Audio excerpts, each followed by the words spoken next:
உளுந்தூர்பேட்டையில் தனியார் பள்ளி பேருந்து மீது லாரி மோதி ஏற்பட்ட விபத்தில் +1 படிக்கக்கூடிய 5 மாணவர்கள் படுகாயமடைந்திருக்கிறார்கள். கூடுதல் விவரங்களோடு இணைகிறார் நமது செய்தியாளர் ரமேஷ் பாபு. ரமேஷ் பாபு, இந்த விபத்து எப்படி நடந்தது, எப்போது நடந்தது, மொத்தம் எத்தனை மாணவர்கள் இதுல பயணிச்சாங்க, தற்போது அந்த படுகாயமடைந்த மாணவர்களுடைய நிலை எப்படி இருக்கு? வணக்கம். கள்ளக்குறிச்சி மாவட்டம் உளுந்தூர்பேட்டை நகர பகுதியை சேர்ந்த பள்ளி மாணவர்கள் கள்ளக்குறிச்சியில் உள்ள ஒரு தனியார் பள்ளியில் 11ஆம் வகுப்பு கல்வி பயின்று வருகின்றனர். இந்த மாணவர்களை ஏற்றுவதற்காக அந்த பள்ளியின் தனியார் பேருந்து ஒன்று இன்று உளுந்தூர்பேட்டையில் பயணிகளை அந்த பள்ளி மாணவர்களை ஏற்றிக்கொண்டு உளுந்தூர்பேட்டை கடைசி பெட்ரோல் பங்க் அருகில் உள்ள அந்த வளைவில் திரும்ப முயற்சித்துள்ளனர்.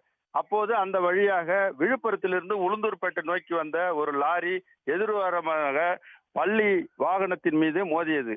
அந்த பள்ளி பேருந்தில் 7 மாணவர்கள் சென்றுள்ளனர். இதில் 5 பேர் படுகாயம் அடைந்தனர். அவர்கள் அனைவரும் உடனடியாக உளுந்தூர்பேட்டை அரசு மருத்துவமனையில் சேர்க்கப்பட்டு சிகிச்சை அளிக்கப்பட்டு வருகிறது. இந்த விபத்தினால் அந்த பள்ளி பேருந்தின் ஒரு பகுதி கண்ணாடி முழுவதும் உடைந்து சேதமடைந்ததால் மாணவர்கள் அச்சம் அடைந்தனர். தற்போது அந்த 5 மாணவர்களும் உளுந்தூர்பேட்டை அரசு மருத்துவமனையில் சேர்க்கப்பட்டு சிகிச்சை அளிக்கப்பட்டு வருகிறது. இந்த விபத்து குறித்து உளுந்தூர்பேட்டை காவல் நிலைய போலீசார் விசாரணை செய்து வருகின்றனர்.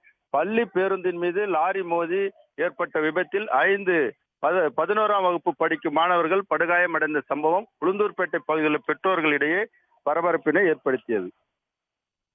விவரங்களுக்கு நன்றி ரமேஷ் பாபு. உடனுக்குடன் செய்திகளை தெரிந்து கொள்ள சன் நியூஸ் பெல் ஐகானை கிளிக் பண்ணுங்க.